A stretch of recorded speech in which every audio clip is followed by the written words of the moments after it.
अस्सलामुअलैकुम। तो यारो कैसे हो। तो यार सैमसंग ने लॉन्च कर दिए हैं अपने सैमसंग गैलेक्सी A21s और सैमसंग गैलेक्सी A11 को, और मैं आप लोगों को बताऊंगा सैमसंग गैलेक्सी A21s के बारे में। सैमसंग गैलेक्सी A11 के बारे में हम कल या परसों बात करेंगे।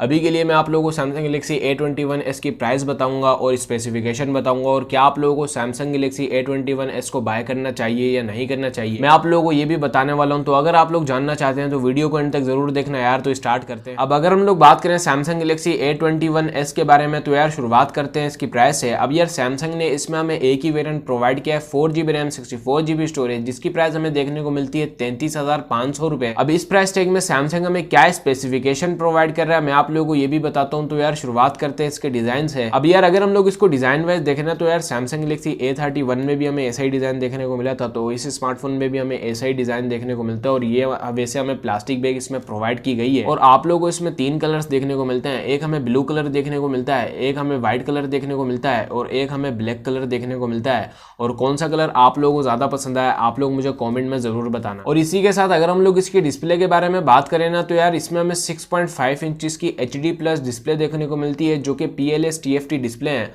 और आप लोगों को इसमें पंच होल डिस्प्ले देखने को मिलती है। और यार गोरिल्ला ग्लास की प्रोटेक्शन आप लोगों को इस स्मार्टफोन में नहीं देखने को मिलती है। और यार 33,000 रुपए की प्राइस टैग में हमें सैमसंग TFT डिस्प्ले प्रोवाइड कर रहा है, तो मुझे तो समझ में नहीं आ रहा है कि सैमसंग किस स्ट्रेटेजी से पाकिस्तानी मार्केट को देख रहा है। और इसके अलावा अगर हम लोग इसके प्रोसेसर के बारे में बात करें ना, तो यार इसमें हमें एक्जीनस का 850 चिपसेट देखने को मिलता है। अब ये जो चिपसेट है ये 8 नैनोमीटर पर बेस्ड है, और ऑक्टा-कोर हमें चिपसेट देखने को मिलता है। और यार ये जो चिपसेट है ना, ये हमें काफी एफिशिएंट चिपसेट देखने को मिलता है। और अगर हम लोग देखें ना, तो बैटरी भी आप लोगों की कम से कम कंज्यूम होने वाली है। और अगर हम लोग देखें ना, तो परफॉर्मेंस साइड से ये स्मार्टफोन अभी भी हमें वीक देखने को मिलता है, क्योंकि यार ये जो प्रोसेसर है ना, ये परफॉर्मेंस साइड से हमें पीछे ही देखने को मिलता है। परफॉर्मेंस हमें इसमें इतनी खास नहीं देखने को मिलने वाली, जो कि हमें इस प्राइस टैग में दूसरी कंपनीज प्रोवाइड कर रही है। और इसके अलावा अगर हम लोग इसके कैमरास के बारे में बात करें ना, तो यार इसमें हमें क्वाड कैमरास देखने को मिलते हैं। मेन जो सेंसर है वो आप लोगों को 48 मेगापिक्सल का सेंसर ही देखने को मिलता है, और चांसेस यही है कि हमें सैमसंग वाले सेंसर देखने को मिलता है। दूसरा आप लोगों को 8 मेगापिक्सल का अल्ट्रा वाइड एंगल सेंसर देखने को मिलता है, और एक आप लोगों को 2 मेगापिक्सल का डेप्थ सेंसर देखने को मिलता है, और 2 मेगापिक्सल का आप लोगों को मैक्रो सेंसर देखने को मिलता है। और यार फ्रंट कैमरे की बात करें ना, तो फ्रंट में हमें 13 मेगापिक्सल का सेंसर देखने को मिलता है, जो कि आप लोगों को पंच होल के साथ देखने को मिलता है। तो कैमरास के हिसाब से तो एवरेज सही में कहूंगा कि कैमरास भी हमें डिसेंट सही देखने को मिलते हैं। और इसी के साथ अगर हम लोग इसकी बैटरी के बारे में बात करें ना, तो यार इसमें हमें 5000 mAh की बैटरी भी देखने को मिलती है। आप लोगों को इसमें टाइप सी जैक भी देखने को मिलता है, और आप लोगों को इसमें फास्ट चार्जिंग भी देखने को मिलती है 15 वोल्ट की। और अगर हम लोग देखें ना, तो आप लोगों को इसमें Android 10 देखने को मिलता है, जो कि One UI 2.0 के साथ आता है। आप लोगों को इसमें फिंगरप्रिंट स्कैनर रियर में देखने को मिलता है। आप लोगों को इसमें डेडिकेटेड सिम स्लॉट भी देखने को मिलती है, और 3.5mm आप लोगों को इसमें जैक भी देखने को मिलता है। तो यारो ये थी यार सैमसंग गैलेक्सी A21s की स्पेसिफिकेशन। और यार मैं आप लोगों को क्लियरली बताऊं ना, तो ये स्मार्टफोन इतना खास नहीं बना,